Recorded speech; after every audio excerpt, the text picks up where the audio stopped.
আপনাদেরকে গরুর মাংস তৈরি করার রেসিপি দেখাবো। দেখুন, শুরু করা যাক ভিডিও। এখন আমরা গরুর মাংসগুলো ভালো করে ধুয়ে নিচ্ছি, পরিষ্কার করে ধুয়ে নিচ্ছি, কারণ মাংসগুলো ক্রয় করার পরে কিন্তু সেটিকে ভালোভাবে ধুতে হয়, কারণ যদি না ধন তাহলে কিন্তু মাংসতে ময়লা থাকতে পারে। এই জন্য আপনাকে ভালোভাবে মাংসগুলো ধুইতে হবে। দেখুন, আমার বন্ধু কিন্তু মাংসগুলো ভালো করে ধুচ্ছে। একটি মাংস সুস্বাদু তৈরি করার জন্য প্রথমে কিন্তু আপনাকে মশলাটি ভালোভাবে কষাতে হবে, সেটি আপনাদেরকে দেখাচ্ছি।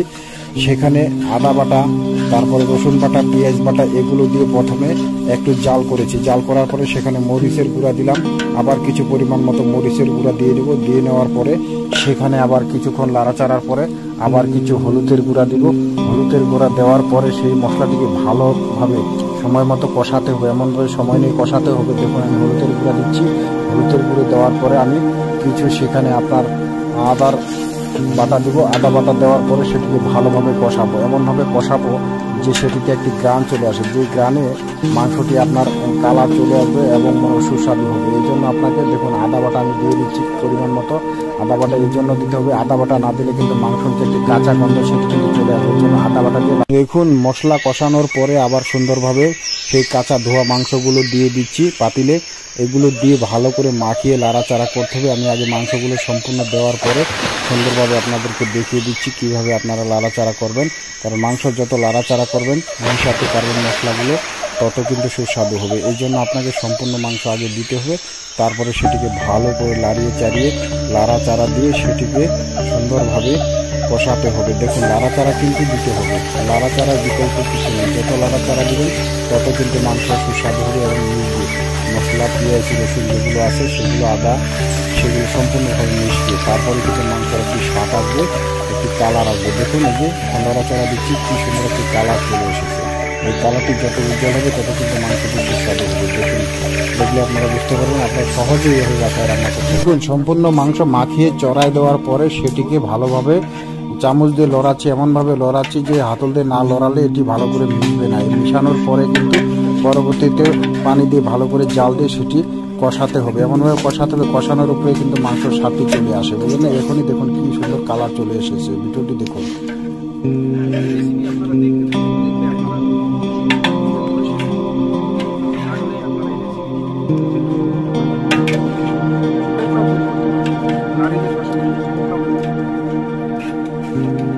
দেখুন, উড়াধুরা কষানো চলছে, মাংস উড়াধুরা কষানো চলছে। এমন ভাবে দেখুন ধোঁয়া বের হচ্ছে মাংসর থেকে, যে কত বড় বড় পিস মাংস, দেখুন বিশাল বড় বড় পিস। আমাদের পিকনিকে যে আজকে খাওয়াটা হবে সেরকম জমিয়ে খাওয়া হবে। দেখুন, আমাদের মাংস কষানো শুরু হয়ে গেছে। আমি খুব সুন্দরভাবে কষাচ্ছি। মাংসটির কালার কি এসেছে দেখুন, অসাধারণ একটি কালার এসেছে। ও ধোঁয়ায় টকবক করতেছে, তারপরে মাংস লাড়াচ্ছি, কারণ কষানো ভালো করে না দিলে মাংসের স্বাদটা সঠিকভাবে আসবে না। দেখুন ভিডিওটি।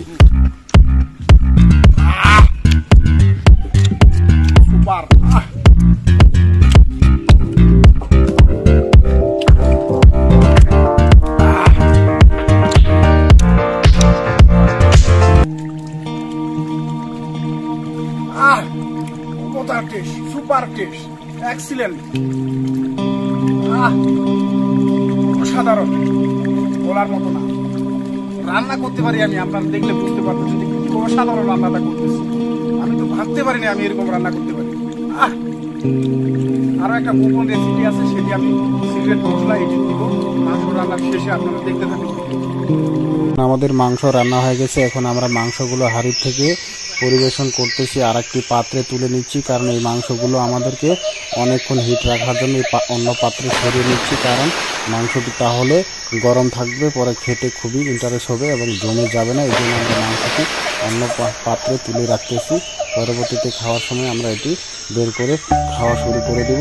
দেখুন, মাংসটা আমাদের ডিমগুলো ভাও হয়ে গেছে। এগুলো আমরা এখন তেলে ভাজবো এবং ভাজার পরে সেগুলো আমরা পরিবেশন। আমি ডিমগুলো এখন ভাজা শুরু করে দিয়েছি। আগে হলুদ দিয়েছি, তারপরে সেগুলো হলুদ দিয়ে মাখিয়ে নিয়ে তেলে ভাজতেছি সুন্দর করে, কারণ এগুলো ভাজার পরে কিন্তু খাওয়ার জন্য উপযুক্ত হবে, এর আগে কিন্তু উপযুক্ত হবে না। তাই আমি তেলে সুন্দর করে সেগুলো।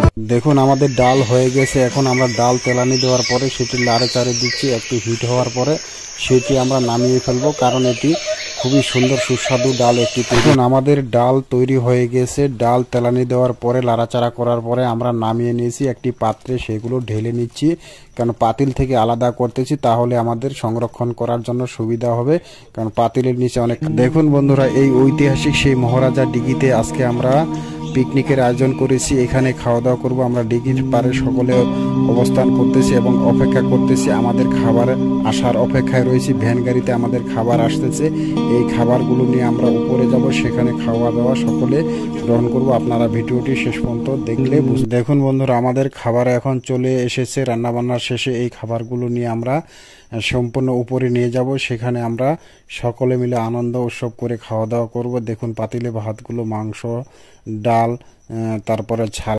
আমরা এখন খাবার নিয়ে উপরে উঠতেছি, যেখানে আমরা খাওয়া দাওয়া করব সেই স্পটে উঠতেছি। সকলে মিলে ভিডিওটি দেখুন যে আমরা মাংসর পাতিল একজন নিয়ে যাচ্ছে, মাংসর পাতিল উপরে নিয়ে যেয়ে সুন্দর করে রাখবে, সেখানে আমরা সকলে খাওয়া দাওয়া করব। আপনারা ভিডিওটি কন্টিনিউ করতে থাকুন, আপনাদেরকে খাওয়া দাওয়া সম্পূর্ণ দেখুন। এর প্লেটে প্লেটে খাবার দিয়ে দেওয়া হয়েছে, গরুর মাংস, ডিম এবং ডাল দেওয়া হয়েছে এবং সাদা ভাত দেওয়া হয়েছে। সকলে খাওয়া দাওয়া করতেছে চেয়ারে বসে। দেখুন একের পর এক সকলকে খাওয়া দাওয়া করতেছে এবং দেখুন পাশে মহারাজা দিঘি দেখা যাচ্ছে, ভিউটি এমন সুন্দর। মহারাজা দিঘির পাশে বসে খাওয়ার মজাটাই আলাদা। সকলে মিলে আমাদের অতিথিরা সকলে মিলে পিকনিকে যারা যারা অংশগ্রহণ করেছে সকলে কিন্তু খাওয়া দাওয়া করতেছে, অসাধারণভাবে খাওয়া দাওয়া করতেছে। দেখুন আমরা পরিবেশন করতেছি এবং সকলকে মনোমুগ্ধভাবে খাওয়াচ্ছে। সুলতান ভাই দেখুন উনি খাওয়া দাওয়া করতেছে, সকলে খাওয়া দাওয়া করতেছে। এখন সকাল থেকে রান্না বান্নার পরে এখন সকলে খাওয়া দাওয়া করতেছে। আমি এই দৃশ্য আপনাদেরকে দেখাচ্ছি, কারণ এই ভিডিওটিতে সম্পূর্ণ আপনাদেরকে রান্না বান্না দেখানো হয়েছে।